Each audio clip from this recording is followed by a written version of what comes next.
I still remember the day I met Vanessa. We were both in our second year of architecture school, and she swept into the studio like a whirlwind of color against the sterile white walls and drafting tables. I was hunched over a scale model of a cantilevered cabin, meticulously sanding down the tiny wooden beams I'd crafted by hand, when her shadow fell across my work. "That's beautiful," she said, tracing a finger along the miniature handrail. "You have a gift for woodwork that most of these computer design junkies will never understand." I looked up into eyes that seemed genuinely curious about the world around them, and something in my chest shifted. That was the beginning. That simple moment of being truly seen. Or at least, that's what I thought was happening. I couldn't have known then that being seen would eventually become my prison. The way Vanessa described my work to our classmates that day, the reverent tone she used when explaining my manual techniques versus the digital modeling most students relied on, made me stand taller. For a guy who'd always felt more at home with tools than with people, her admiration was intoxicating. We started dating 3 weeks later. I built her a jewelry box from reclaimed walnut as a gift after our third date. She cried when I gave it to her, running her fingers along the dovetail joints, marveling at how the wood grain aligned perfectly at each corner. "You've made something that will outlive us both," she'd said. I didn't know then how prophetic those words would be, that my craftsmanship would indeed outlast what we built together. We married 2 years after graduation. While I struggled to find my place in the corporate architecture world, uncomfortable with the sterile computer designs that seemed to be the industry standard, Vanessa encouraged me to follow my passion. "Build things with your hands," she'd urged. "That's where your soul lives." With her support, I opened a small, custom furniture workshop, creating pieces that balanced function with artistry. Our first home was a fixer-upper craftsman in Portland's Alberta Arts District. Every evening and weekend I wasn't in my workshop, I was carefully restoring original moldings, rebuilding period-appropriate cabinet doors, and crafting a grand dining table from a single slab of Oregon maple. Vanessa documented the process, starting a small blog that featured our renovation alongside other home design content. The genuine pride in her voice when she spoke about my work made me feel invincible. "My husband doesn't just build furniture," she would tell readers. "He creates heirlooms." When her blog started gaining traction, we celebrated with champagne on our newly finished back deck. "We're building this together," she'd said, her face illuminated by string lights I'd hung that morning. "Your talent, my vision. We're going to create something amazing." Her blog became a vlog, then a full-blown lifestyle channel with sponsors and partnerships. Our home became her backdrop, my furniture, her set pieces. I crafted custom shelving for her product displays, designed a studio space with perfect natural lighting, built her a standing desk that adjusted to her exact height. Each piece was an expression of love, a gift of my time and skill. In those early days, we were a team. I still believed that. The first hint that something was changing came during a home design influencer gathering Vanessa hosted at our house.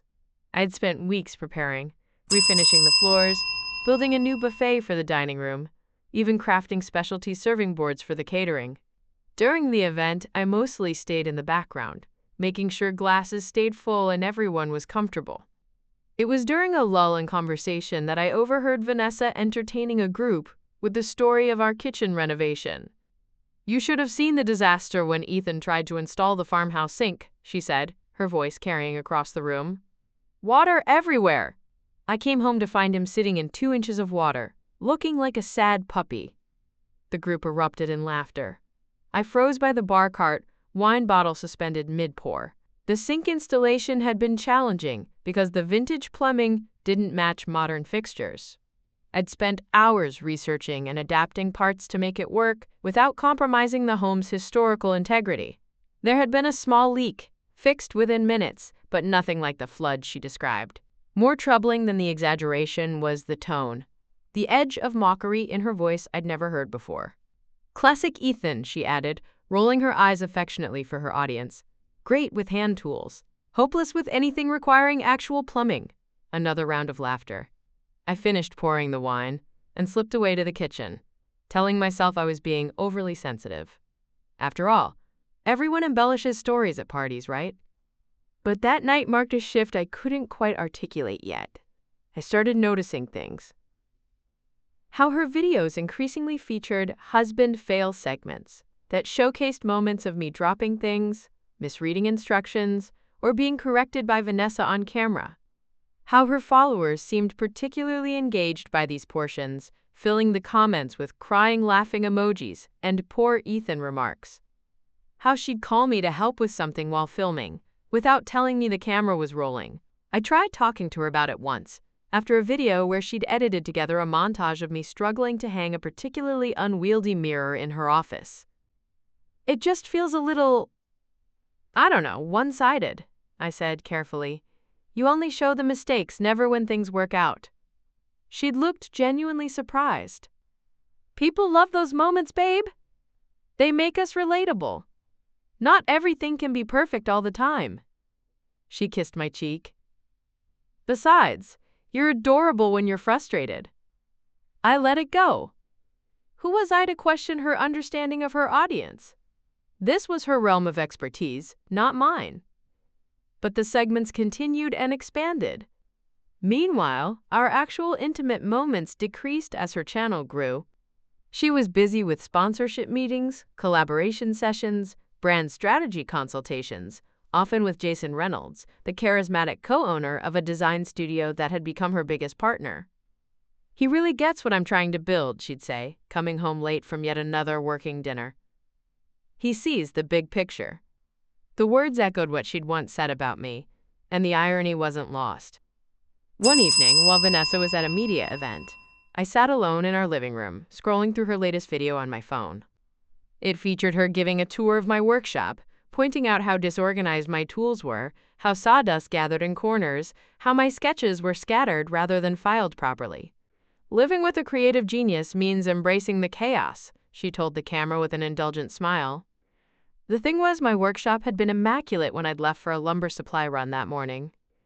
Every tool in its designated place, dust collection system emptied, sketches organized in their portfolios. She'd rearranged everything before filming, created the mess she wanted to document. As I watched her followers comment about how patient she was to put up with such disarray, something cold settled in my stomach. I saw myself through her audience's eyes, not as a skilled craftsman but as a bumbling sidekick in the Vanessa show. In that moment, sitting in a home I'd rebuilt with my own hands, surrounded by furniture I'd created piece by piece, I felt like a stranger in my own life. If you've ever felt belittled by someone you love, give this video a like. Your feelings are valid, and sometimes what's dismissed as just joking cuts deeper than anyone realizes. The real turning point came during a weekend when Vanessa attended what she described as an exclusive creator retreat in wine country. I'd been working on a particularly challenging commission, a statement dining table for a local restaurant owner, and needed a specialized router bit I'd recently ordered. Thinking it might have been delivered to the house rather than my separate workshop address, I searched through Vanessa's home office, where packages often accumulated. That's when I found her old tablet, plugged in behind a stack of design magazines. I wouldn't have thought anything of it, except the screen lit up with a notification when I moved the magazines, and I glimpsed Jason's name. I shouldn't have looked. Part of me wishes I'd walked away, preserved the last shred of illusion about our marriage. But another, more honest part knows that seeing the truth, however painful, was the first real step toward saving myself. The tablet wasn't password protected. The messages between Vanessa and Jason spanned months. Some were explicitly romantic and sexual, leaving no doubt about the nature of their relationship. But what cut deeper were the conversations about me. Ethan has no idea how ridiculous he looks in the shop footage I shot yesterday, she'd written. I had him trying to explain joinery techniques while I kept asking the most basic questions. He gets so earnestly professorial. It's comedy gold.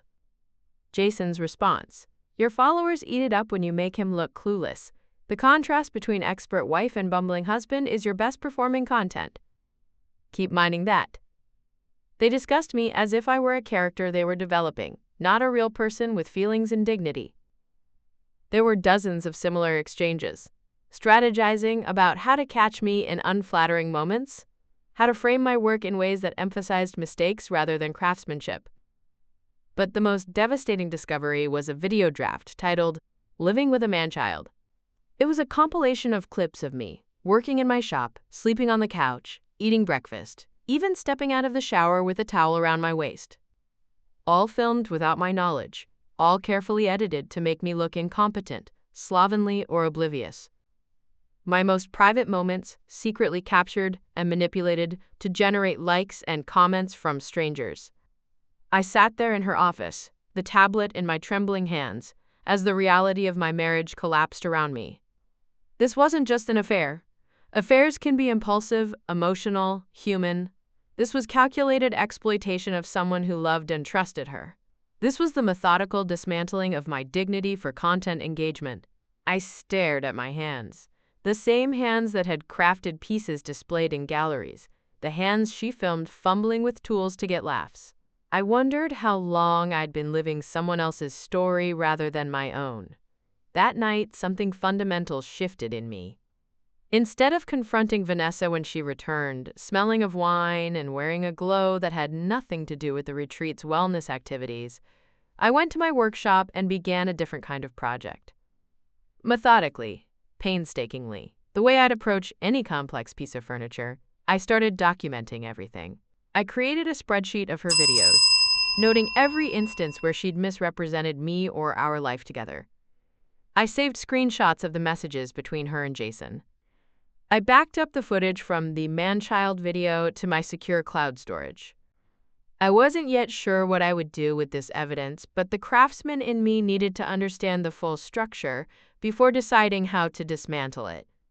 In parallel, I reached out to Marcus Foster, my former architecture school friend, who now ran a prestigious furniture design company in Seattle. We'd stayed loosely in touch over the years, and he'd occasionally mentioned having a place for me if I ever wanted to leave Portland. I'd always declined, unwilling to uproot the life Vanessa and I had built. Now I asked if the offer was still open. His enthusiastic response came within hours. 2 days later, as I was continuing my digital archaeology of my fractured marriage, an anonymous email arrived. It contained only a gallery of photos showing Vanessa and Jason entering and later leaving a boutique hotel in Willamette Valley wine country during her supposed creator retreat, along with a brief message, "Thought you should know. You deserve better." I never discovered who sent it. Perhaps a fellow creator who'd witnessed their indiscretion, or a hotel staff member who recognized Vanessa from her channel. In the end, it didn't matter. It was simply final confirmation of what I already knew. Over the next 3 weeks, I moved with the deliberate precision I applied to my most intricate woodworking projects. I secured a small studio apartment near my workshop, paid 2 months' rent in advance. When Vanessa was filming on location, I carefully moved my most treasured tools and personal items. Not everything. I wasn't ready for her to notice yet, but enough that I could leave quickly when the time came. I accepted Marcus's job offer but negotiated a start date 6 weeks out. I consulted discreetly with a divorce attorney, understanding my options, and I waited, watching as Vanessa continued to perform our marriage for her audience, increasingly aware of the gulf between her public persona and private actions. When she suggested we celebrate our upcoming anniversary with dinner at a Canto, the Italian restaurant where we'd had our first date, I recognized it for what it was. Not a genuine attempt at connection, but content creation. She'd already tagged the restaurant in a teaser post. "Taking my hubby back to where it all began. #marriage milestones. #still in love." I agreed to the dinner. On the night of our anniversary, Vanessa wore a dress I'd never seen before but would photograph beautifully in the restaurant's warm lighting. She'd arranged for a friend to be seated at a nearby table to capture candid moments of our romantic evening. She ordered champagne and raised her glass once her friend was in position. "To 7 amazing years," she said, her smile camera ready, "and to many more." I took a sip of champagne, set down my glass, and finally spoke the truth that had been building in me for weeks. "Vanessa, I know about you and Jason." Her smile faltered, but didn't completely disappear. A professional to the end. "What are you talking about?" she asked, her voice low but still performative, aware of possible observers. "I've seen the messages. I've seen the video compilation you were working on, the man-child one, with footage you recorded without my knowledge or consent."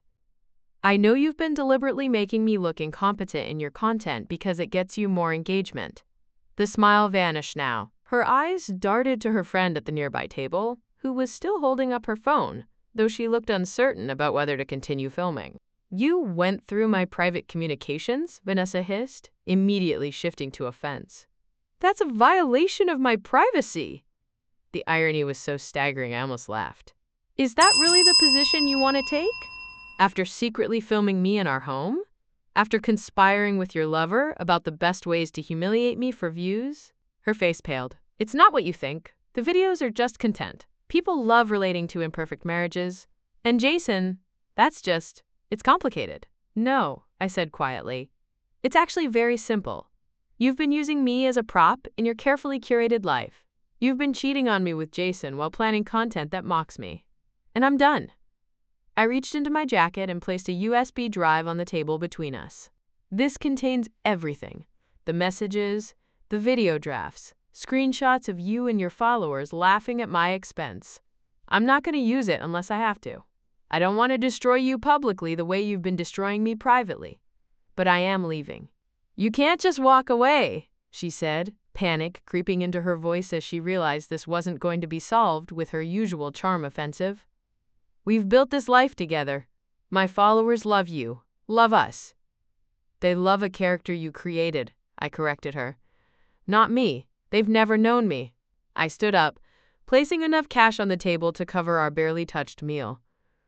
I've already moved most of my things. I'll be at the house tomorrow while you're at your meeting with Horizon Decor to get the rest. I'd appreciate it if you weren't there. And then I walked out, aware of her friend still filming, wondering what narrative Vanessa would create from this unscripted disaster. True to form, within days, Vanessa had crafted her victim story. According to her tearful video confession, which broke all her previous engagement records, I had blindsided her with accusations and abandonment. She was taking time to heal and processing this unexpected chapter. She hinted at mental health struggles on my part, at midlife crisis, at my possible resentment of her success. She was masterful, I had to give her that. But this time, I wasn't a passive character in her narrative. The weeks after leaving were both brutal and liberating. There was genuine grief for the relationship I thought I'd had. For the early years when her admiration had seemed real, when we'd truly been building something together. But there was also profound relief at no longer living under the microscope of her content creation, no longer bracing for the next humiliation disguised as humor.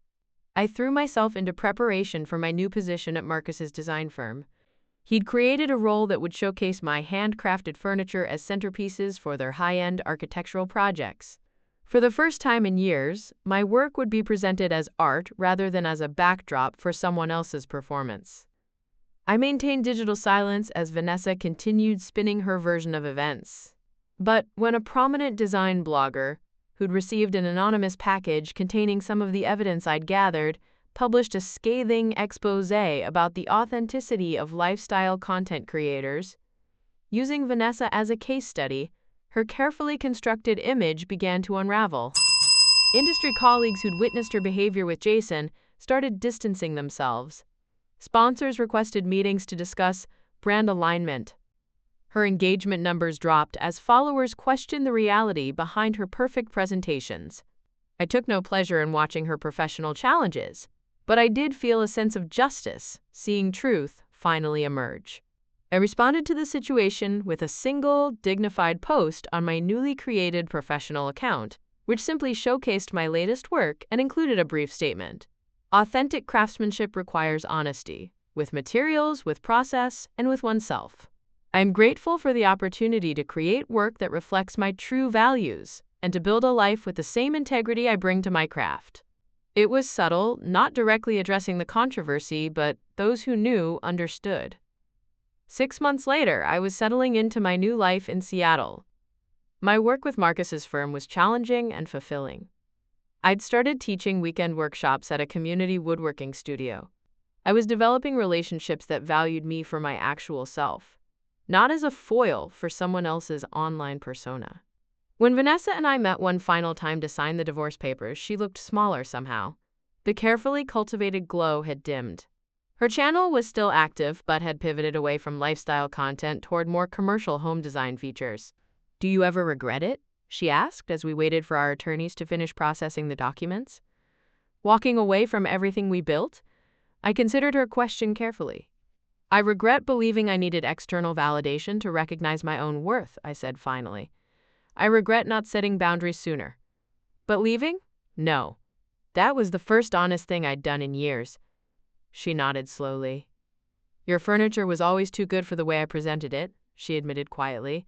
I know that now. It was the closest thing to an apology I would ever get from her. The following month, I completed the most significant piece of my career, a magnificent dining table commissioned by the Portland Art Museum for their Northwest Artists Showcase. It was a design I'd been sketching for years, but had never felt confident enough to execute. A celebration of the natural contours of the wood rather than forcing it into conventional shapes. Throughout my marriage, I'd shown the evolving designs to Vanessa, who had always suggested modifications to make it more marketable or on-trend.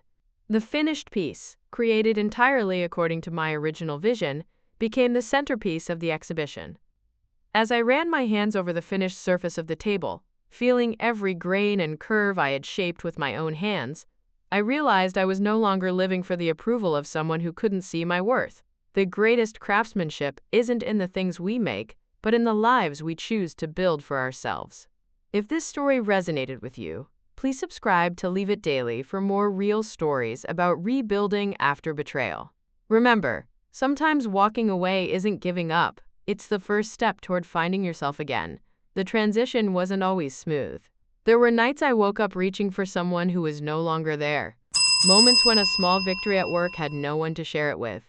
Times when I questioned whether I'd overreacted, whether I should have tried harder to save the marriage. But those moments grew fewer as months passed. I'd occasionally see Vanessa's content appear on my suggested feeds. Her new apartment styling, collaborations with brands, though notably no longer with Jason's firm, attempts to rebrand herself as more authentic and transparent. I would scroll past without engaging.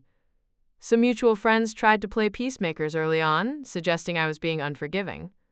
Everyone makes mistakes, they'd say. She's really struggling without you. What they didn't understand was that this hadn't been a mistake. It had been a sustained campaign of deliberate choices, of calculated humiliation, of betrayal on multiple levels. Forgiveness might come eventually, but reconciliation was not on the table. A year after our separation, I received an unexpected message from one of Vanessa's former collaborators, a photographer who'd often worked on her sponsored content. She shared that many in the industry had always been uncomfortable with how Vanessa portrayed me, but had stayed silent for professional reasons. What you built with your hands was always the most authentic thing in her pictures, she wrote. I hope you know that many of us saw that, even if we didn't speak up. Her words were a balm to wounds I hadn't realized were still raw. The museum table led to more commissions, each allowing me to further develop my distinctive style. I found myself no longer hesitating to express my artistic vision, no longer second-guessing my instincts or tempering my creativity to fit someone else's aesthetic. The confidence I'd reclaimed extended beyond my craft. I started dating again, cautiously at first, then with growing openness to genuine connection. I was clearer about boundaries, more attentive to red flags, and infinitely more aware of the difference between being admired and being respected. When anyone expressed interest in my story, in what had led me to Seattle and my current work, I shared honestly but without bitterness. I learned that true craftsmanship requires truth, I would say, in wood and in life. 2 years after leaving Portland, I returned for the opening of a gallery exhibition, featuring a collection of my pieces alongside the work of other artisans. There was no anxiety about potentially running into Vanessa. We now inhabited completely different worlds, even in the same city. At the reception, a woman approached me, admiring a rocking chair I'd created from a single fallen maple tree. There's such honesty in your work, she said, running her fingers lightly over the arm of the chair. You can see every decision, every adaptation to the natural character of the wood. We talked for nearly an hour about design philosophy, about the dialogue between creator and material, about finding beauty in imperfection. Not once did she film or photograph our conversation. Not once did she perform her engagement with my work for an invisible audience. When she smiled, it reached her eyes.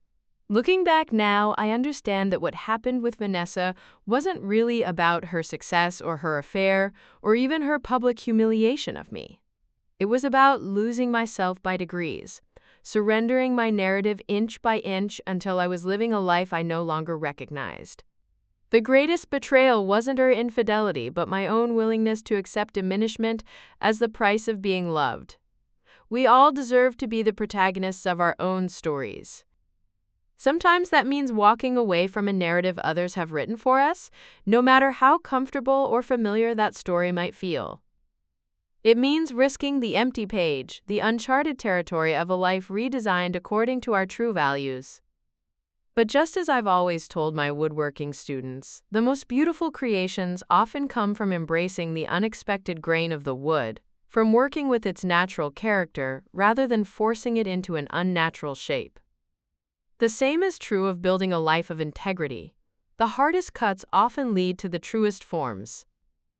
If my story touches something in you, whether you've experienced similar betrayal or simply recognize the universal struggle to maintain authenticity in a world full of carefully curated performances, know that you're not alone. The journey back to yourself might be painful, but it leads to the most honest kind of beauty. If you connected with this journey of reclaiming self-worth after betrayal, please like and share this video. Your story matters too, and together we can remind each other of the power of living truthfully, even when that truth comes at a cost. Subscribe to hear more stories of people who found themselves after losing everything they thought mattered.